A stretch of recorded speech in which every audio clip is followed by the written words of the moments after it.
बाती लगी हुई है, बाती पूरी जल चुकी है, उसकी राख या उसका काला थोड़ा सा भाग दिए के अंदर रखा है और आपने दूसरी बाती रखकर उसको जला दिया, तो वो जलाया गया जो भाग है लक्ष्मी को छीर्ण कर देता। 15 दिन तक व्यापार ठीक नहीं चल सकता।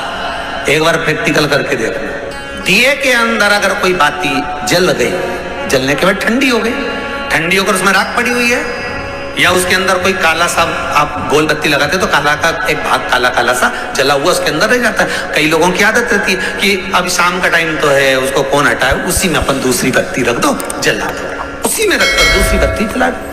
भाग उसी में पड़ा हुआ है पुराना, और आपने दूसरी बत्ती अगर रखकर जला दी है, व्यापार होगा, व्यवसाय होगा, या फिर घर में रखा हुआ धन होगा, 15 दिन के लिए वो छिन्न होगा, वो जाएगा।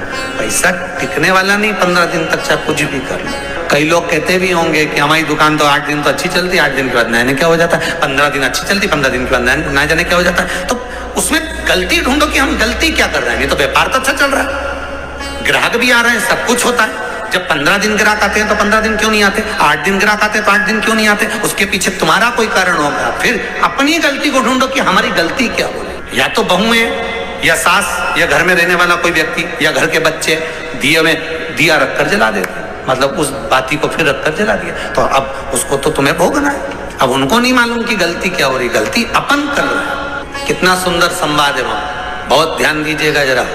अग्नि पुराण, स्कंद पुराण, दोनों पुराण में स्मरण करिएगा।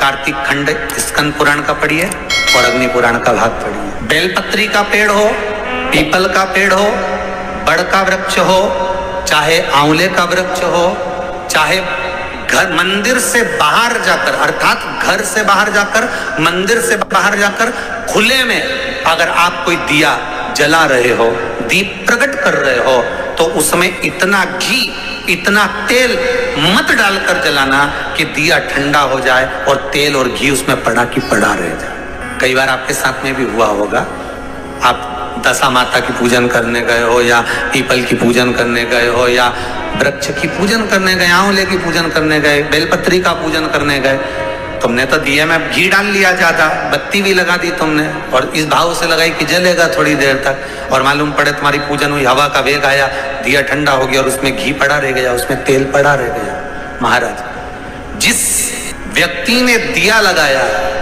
जिस व्यक्ति ने दीप लगाया हुआ है, और अगर वो कुंवारी अवस्था में है तो अकेला शरीर का कष्ट भोगता है, और अगर उसकी शादी हो गई होती है तो पति और पत्नी दोनों को शरीर का कष्ट भोगना पड़ता है। कहीं कमर दुखेगी, कहीं घुटना दुखेगा, कहीं पीठ दुखेगी, आंखों में जलन होगी, कहीं ये सिर का जो गले का भाग होगा, कान के पास का ये दुखना चालू हो जाएगा, ये पीछे का भाग दुखेगा। तो कई डॉक्टरों को दिखाओगे, इलाज देखो जरा, क्या सब हमारी जांच कर लो, जांच में तो कुछ भी नहीं निकल रहा, दवाई भी खाते हैं, थोड़े दिन आराम लगता है, फिर वैसे हो जाता है। कारण निकालना है तो कारण ढूंढो कि हमारे पुराण क्या कर रहे हैं। कारण हमने खुद उत्पन्न करा है कि किसी वृक्ष की पूजन करी, उसमें तेल घी की मात्रा इतनी बढ़ा दी कि हम तो गए, जब तक बैठे दिया जल रहा था, उठ के गए, हवा लगी, दिया ठंडा हो गया, और उसमें जितने समय तक वो घी और तेल पड़ा हुआ है, 15 मिनट, 10 मिनट, 25 मिनट, 50 मिनट, 1 दिन, 2 दिन, 4 दिन, तो वो बार बार पलट पलट कर वो स्वास्थ्य को खराब करेगा ही,